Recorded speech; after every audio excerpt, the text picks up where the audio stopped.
Why in the আর্থ এটাকে আমি হচ্ছে একটা মানি মেকিং মেশিনে পরিণত করতে যাব, বাট আনফর্চুনেটলি সেটা হয়েছে খুবই কমন, খুবই রেগুলার বেসিসেই হয়ে আসতেছে।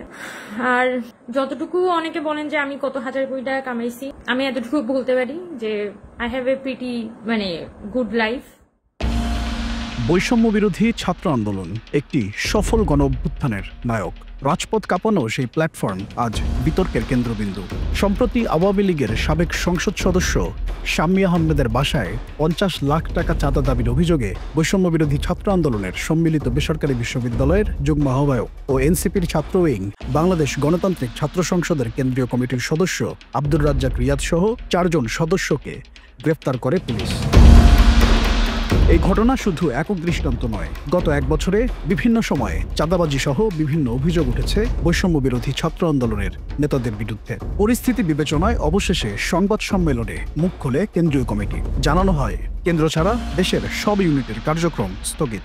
আজকে একটি সিদ্ধান্তে আমরা বৈষম্য বিরোধী ছাত্র আন্দোলন উপনীত হয়েছি যে বৈষম্য বিরোধী ছাত্র আন্দোলনের কেন্দ্রীয় কমিটি ব্যতীত সারা দেশের সকল কমিটির কার্যক্রম আজকে থেকে আনুষ্ঠানিকভাবে স্থগিত করা হলো।